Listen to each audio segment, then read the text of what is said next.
YouTuber ज्योती मल्होत्राच्या मागे पाकचा Danish mastermind असल्याची चर्चा आहे। दानिश दिल्लीमधील पाकच्या दूतावासामधील कर्मचारी होता।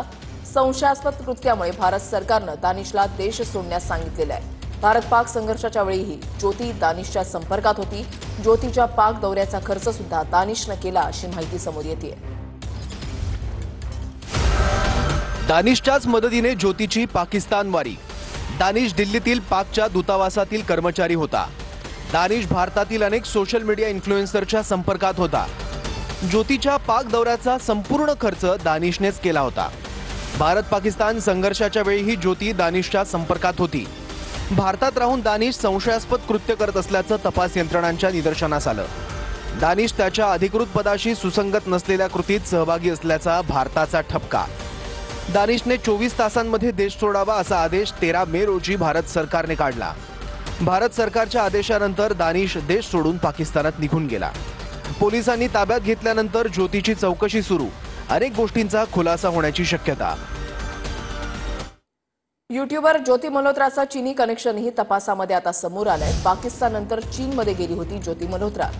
चीनी अधिकाऱ्यांसोबत भेट घेतल्यानंतर ज्योती तपास यंत्रणांच्या रडारवर आहे। ज्योतीला चीनमध्ये मिळालेली व्हीआयपी ट्रीटमेंट आणि पोलीस सुरक्षा। पाक दौऱ्यानंतर ज्योती मल्होत्रा चीनमध्ये गेली होती। ज्योती मल्होत्रानं चीनमध्ये एका अधिकाऱ्याची भेट घेतली। चीनी अधिकाऱ्याच्या भेटीनंतरच ज्योती तपास यंत्रणांच्या रडारवर आली।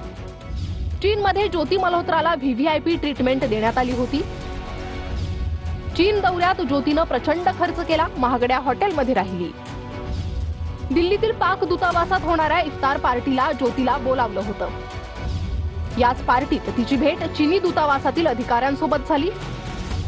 ज्योती तिच्या नेपाळ दौऱ्यात पाकच्या गुप्तचर अधिकाऱ्यांना भेटली। याच नेपाळ दौऱ्यात ज्योतीनं भारतासंबंधित काही गुप्त माहिती दिली। पाकमध्ये गेलेल्या ज्योतीला तिथे फिरण्यासाठी विशेष सुरक्षा देण्यात आली होती। पाकिस्तानमधील अनेक हाय प्रोफाईल पार्टीत ज्योती सहभागी झाली होती। पाकिस्तानमध्ये सर्वत्र फिरण्याची मुभा ज्योतीला देण्यात आली होती। पाकच्या एका मोठ्या गुप्तचर अधिकाऱ्यासोबत ज्योती इंडोनेशियातही फिरून आली। आंतरराष्ट्रीय नाणेनिधीकडून पाकिस्तानला आणखी 11 नवीन अटी आता घालण्यात आलेल्या आहेत। भारतासोबतच्या वादानंतर पाकिस्तानवर वाढीव अटी आता लादण्यात आल्यात। IMF कडून कर्ज हवं असल्यास पाकला 50 अटी पूर्ण कराव्या लागणार आहेत।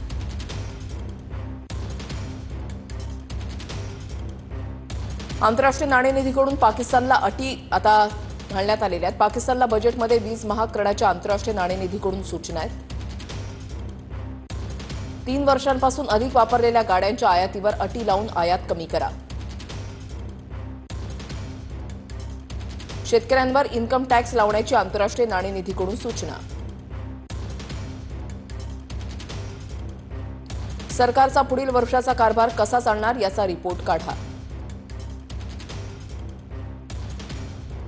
गॅस वापरावर कर वाढवण्याचीही सूचना।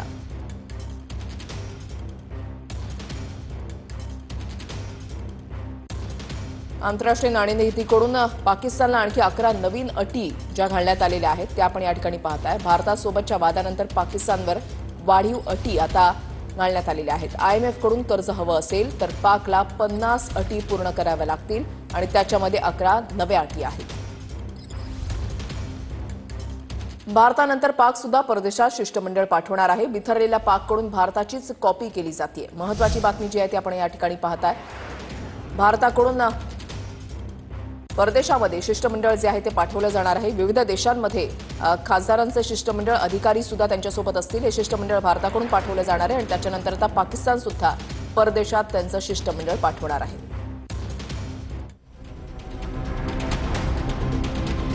पाकिस्ताननं भारताची नक्कल करण्याचा सपाटा लावलाय। पाक विरुद्धच्या संघर्षानंतर भारतानं जगातल्या वेगवेगळ्या देशांमध्ये डेलिगेशन पाठवण्याचा निर्णय घेतलाय। जागतिक मंचावर भारताची बाजू मांडण्यासाठी मोदी सरकारनं सर्वपक्षीय शिष्टमंडळ तयार केलंय। याचीच कॉपी पाकिस्ताननं केली आहे। पाकिस्तानही आता बिलावल भुट्टोच्या नेतृत्वाखाली परदेशात डेलिगेशन पाठवणार आहे। पाकिस्ताननं बिलावल भुट्टोच्या नेतृत्वात एका समितीची स्थापना केली आहे। यात माजी मंत्री खुर्रम दस्तगीर खान, हिना रब्बानी खार आणि माजी विदेश सचिव जलील अब्बास जिलानी यांचा समावेश आहे। याआधी पंतप्रधान नरेंद्र मोदींनी पंजाबमधल्या आदमपूर एअरबेसला भेट दिली होती. त्यानंतर पाकिस्तानचे पंतप्रधान शहाबाज शरीफ यांनीही सियालकोट एअरबेसला भेट दिली. मोदींनी आदमपूरमध्ये भारतीय सैनिकांशी संवाद साधला.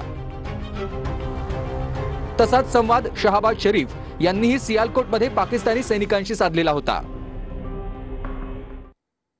परदेशात शिष्टमंडळ पाठवण्यावरून राजकारण होतंय असं म्हटलंय काँग्रेसच्या जयराम रमेश यांनी. काँग्रेसनं 4 नावं सुचवली पण मनमानीपणानं यादी बनवण्यात आली असं जयराम रमेश यांचं म्हणणं आहे. तर आम्हाला एका शिष्टमंडळाचं नेतृत्व करायची संधी द्यायला हवी होती. शिंदेंची सेना पवारांच्या एनसीपी पेक्षा आमचे सदस्य जास्त आहेत असं राऊत यांनी म्हटलंय.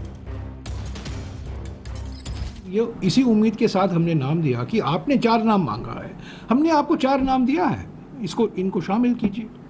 मैं समझता हूँ ये राजनीतिकरण हुआ है. उन्होंने लिस्ट अपनी मनमर्जी निकाल दी है. उनमें से 4 में से हमारा एक ही नाम उन्होंने शामिल किया है. एमपीओं का सांसदों का दल जाए, जो कांग्रेस एमपीज हैं वो जाएंगे. पर हमने किसी को रोक नहीं लगाया. हमने नहीं कहा है कि हम इसका बहिष्कार करेंगे, हमने नहीं कहा. हम राजनीतिकरण नहीं करते. पर हमारी मांग है कि प्रधानमंत्री सर्वदलीय बैठक बुलाएं और सर्वदलीय बैठक की अध्यक्षता करें. दहशतवादासंदर्भात मुळात इतक्या घाईघाईनं हे डेलिगेशन पाठवायची गरज नव्हती. आम्हाला विचारलं का शिवसेनेचा पाठवताना, या तृणमूल काँग्रेस दिसते का तुम्हाला, या समाजवादी पार्टीत दिसते का तुम्हाला, यात आरजेडी दिसते काय तुम्हाला. मग सर्वपक्षीय शिष्टमंडळ जातंय हे तुम्ही कोणत्या आधारावर सांगता. एकनाथ शिंदेंच्या गटापेक्षा आणि शरद पवारांच्या गटापेक्षा आमचा एक सदस्य तरी जास्त आहे ना. खरं म्हणजे शिष्टमंडळाचं एका शिष्टमंडळाचं नेतृत्व करायची संधी आम्हाला मिळायला पाहिजे. आमचे सदस्य जास्त आहेत याचा अर्थ तुम्ही इथे सुद्धा राजकारण करता. ऑपरेशन सिंदूरच्या आधी पाकला अलर्ट का केलं होतं? परराष्ट्र मंत्री जयशंकर यांचा व्हिडिओ शेअर करत राहुल गांधी यांनी हा सवाल केलाय. पाकला हल्ल्याआधीच सांगण्याची परवानगी कुणी दिली असा सवाल राहुल गांधी यांनी केलाय. राहुल गांधींच्या टीकेनंतर परराष्ट्र मंत्रालयाकडून देखील स्पष्टीकरण देण्यात आलेलं आहे. तथ्यांचं पूर्णपणे चुकीच्या पद्धतीनं सादर केले जात आहेत असं परराष्ट्र मंत्रालयानं म्हटलेलं आहे. At the start of the operation, we had sent a message to Pakistan saying we are striking at terrorist infrastructure. We are not striking at the military. So the military has an option of standing out and not interfering in this process. They chose not to take that good advice. And all of you have seen the, today the satellite pictures which actually bring out very graphically how much damage we did. So these pictures, I think, will tell you what a hit they took.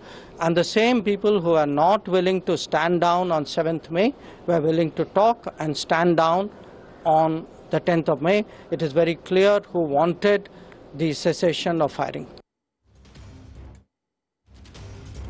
Rahul गांधींच्या प्रश्नावर परराष्ट्र मंत्रालयाकडून काय स्पष्टीकरण देण्यात आलंय तर परराष्ट्र मंत्री डॉक्टर एस जयशंकर यांनी म्हटलेलं आहे की आम्ही सनला सुरुवातीलाच इशारा दिला होता, जो स्पष्टपणे ऑपरेशन सिंदूर सुरू झाल्यानंतरच्या पहिल्या टप्प्यामधला आहे. तथ्य पूर्णपणे चुकीच्या पद्धतीनं समोर मांडलं जात आहे.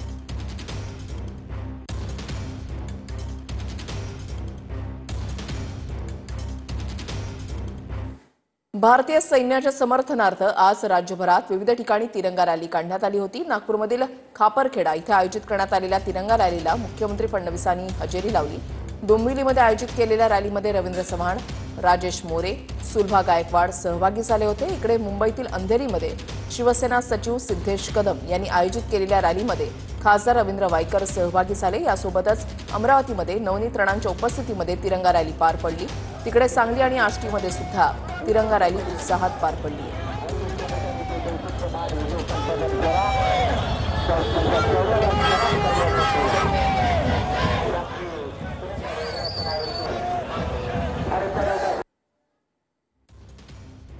नागपूर, डोंबिवली, अंधेरीमध्ये तिरंगा रॅली काढण्यात आलेली होती. राज्यभरात तिरंगा रॅलीचं आयोजन करण्यात आलेलं होतं.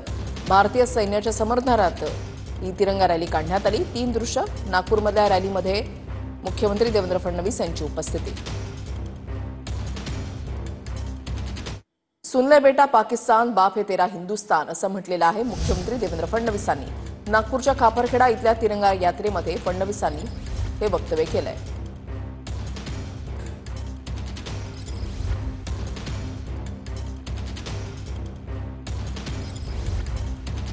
च्या सेनेने जे शौर्य दाखवलं, अरे पाकिस्तान रोज खोटं बोलत होता, पण न्यूयॉर्क टाइम्स, वॉशिंग्टन पोस्ट सारख्या आंतरराष्ट्रीय पेपरने ज्यावेळेस फोटो छापले आणि पाकिस्तानचे त्या ठिकाणी एअर बेसेस, पाकिस्तानच्या वेगवेगळ्या प्रकारच्या त्या ठिकाणी सोयी या उद्ध्वस्त झालेल्या दाखवल्या, त्यावेळी पाकिस्तानला दाखवायला तोंड उरलं नाही आणि पाकिस्तानच्या लक्षात आलं हिंदुस्थानच आपला बाप आहे, आपण हिंदुस्थानच्या पुढे जाऊ शकत नाही. संजय राऊतांनी सचिन वाझेबद्दल खळबळजनक दावा केलेला आहे. वाझे पुन्हा नोकरीमध्ये आला नसता तर राजकारणामध्ये कटू प्रसंग टाळता आले असते, असं संजय राऊतांनी या पुस्तकात म्हटलंय. सचिन वाझेला पुन्हा सेवेमध्ये घेऊ नका या मागणीसाठी पवारांना भेटलेलो, असं संजय राऊतांनी म्हटलंय. अँटिलिया स्फोटक प्रकरणातला आरोपी सचिन वाझेबद्दल संजय राऊतांनी खळबळजनक दावा केलाय. सचिन वाझेला पोलीस सेवेत घेऊ नये यासाठी शरद पवारांना भेटलो होतो, असं संजय राऊत म्हणाले. सचिन वाझेला तत्कालीन पोलीस आयुक्त परमबीर सिंह यांच्या शिफारसीवरूनच पुन्हा पोलीस सेवेत घेतलं, असा दावाही राऊतांनी केलाय. संजय राऊतांनी त्यांच्या पुस्तकात नेमका काय दावा केलाय तेही पाहूया. अनिल देशमुख हे अनेकदा अस्वस्थ दिसले. माझं काय चुकलं हा प्रश्न ते स्वतःलाच विचारित. त्यांच्या प्रश्नाचं उत्तर सचिन वाझे हेच आहे. सचिन वाझे पुन्हा नोकरीत आला नसता तर महाराष्ट्राच्या राजकारणातले अनेक कटू प्रसंग टाळता आले असते. सचिन वाझेला नोकरीत घेण्याच्या निर्णयाशी अनिल देशमुख यांचा संबंध नव्हता.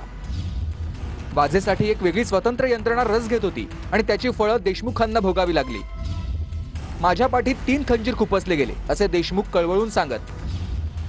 त्या खंजीरांचे रहस्य रोमांचक आहे, त्यावर देशमुखांनी स्वतंत्र पुस्तक लिहिलंय. संबंधित व्यक्तीला सेवेत घेण्यासंदर्भात एक शासकीय निर्णय झाला. पोलीस अधिकारी म्हणजे पोलीस आयुक्त त्यावेळेतले असतील किंवा अन्य कोणी असतील, त्यांच्या शिफारशीशिवाय ती सेवेत येऊ शकत नाहीत.